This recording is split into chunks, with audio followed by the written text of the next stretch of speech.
Buonasera e ben ritrovati a questa nuova edizione del TG di Prealpina.it. Apriamo con la cronaca, con un fatto di sangue registrato nella tarda serata di ieri a San Fermo, dove la lite tra due ex coniugi è finita a coltellate.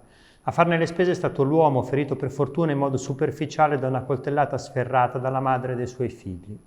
La coppia si era incontrata per strada e aveva poi iniziato a discutere animatamente, a quanto pare per questioni legate proprio alla separazione.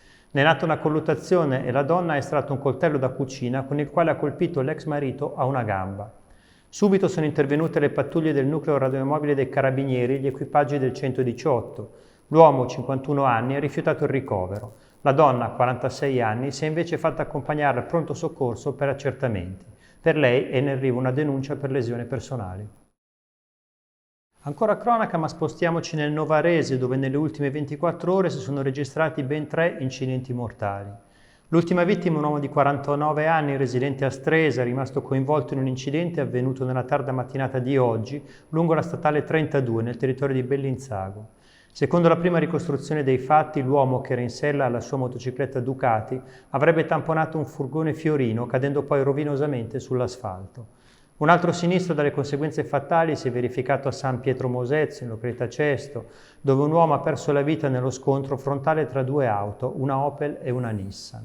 La prima di questa impressionante serie di tragedie era avvenuta intorno alle 20 di ieri alla periferia di Novara, dove un operaio di 53 anni aveva perso il controllo del suo scooter, finendo in un fosso. E ora una buona notizia: la piccola Caterina Sofia è nata stamattina in mezzo al lago, sul traghetto delle 5. La bimba aveva fretta di venire al mondo, tanto che non ha atteso che terminasse la traversata tra Intra e Laveno. I genitori, mamma Elisa e papà Sandro, avvertiti i segnali del parto, si erano imbarcati sul traghetto di Intra per raggiungere Laveno Monbello e poi da lì l'ospedale di Cittiglio. Invece il travaglio è proceduto più velocemente del previsto. Il motorista Alessandro Rossi, ormai al largo, ha sentito il papà che chiedeva aiuto, perché alla moglie che si trovava in auto si erano già rotte le acque.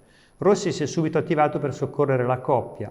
Ha preso dei teli puliti e in pochi minuti la bimba è nata. Nel frattempo il comandante Marco Rossi ha allertato i soccorsi che hanno atteso l'arrivo del traghetto a Laveno. Mamma e bimba stanno benissimo. E ora torniamo a Varese per parlare ancora del lago tornato balneabile. Continuiamo a raccontare questa giornata storica con le interviste alla vincitrice della traversata, Sara Petrolli, il servizio di Elisa Polveroni, con immagini dell'agenzia Blitz. Sara Petrolli, 18 anni, è la vincitrice della traversata del lago di Varese. È una bella esperienza? Sì, assolutamente. Io mi sono divertita davvero tanto e cioè anche proprio molto onorata di aver partecipato a un evento così, quindi sì. Com'era l'acqua? Caldina, però dai, si stava bene, comunque anche bella. Tu vieni dalla provincia di Trento, conoscevi già il lago di Varese? Allora, io non lo conoscevo, infatti questa è stata anche, diciamo, un espediente per venire qua a conoscere anche un luogo nuovo, sì. Tornerai magari anche come turista? Molto probabilmente sì, quindi certo. E adesso sentiamo le parole del sindaco di Bodio Lomnago, Eleonora Paolelli, anche in questo servizio a cura di Elisa Polveroni, con immagini dell'agenzia Blitz.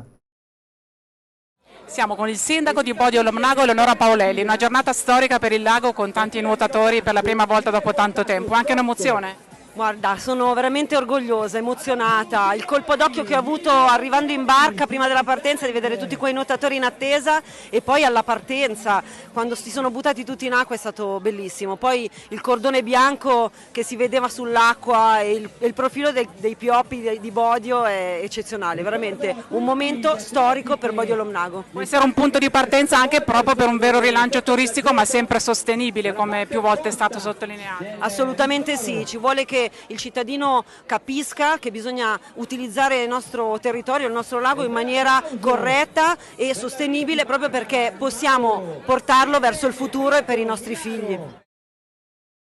E ora a Castellanza, dove l'altra sera poco meno di 1000 ragazzi hanno festeggiato la laurea all'Università Luc. La cerimonia delle lauree all'Università Cattaneo è tornata alla tradizione. Annullata nel 2020 e ridimensionata nel 2021 a causa dell'emergenza sanitaria, l'evento che celebra i neodottori e dottoresse dell'Ateneo Castellanzese è tornato a coinvolgere tutti gli studenti e i loro cari in una festa collettiva.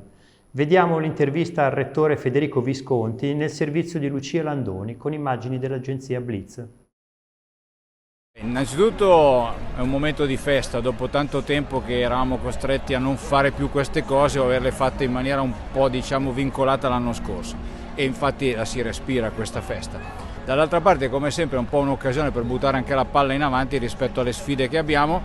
Stasera più di tanto non parlerò delle sfide della LIUC, ma in generale delle sfide per questi giovani che andranno a lavorare, su cui il Paese, continuo a pensare, fatica a generare delle grandi opportunità. Per cui farò un discorso ampio, lasciando anche qualche insegnamento di buon senso, magari da chi ha i capelli un po' più grigi, per il loro futuro.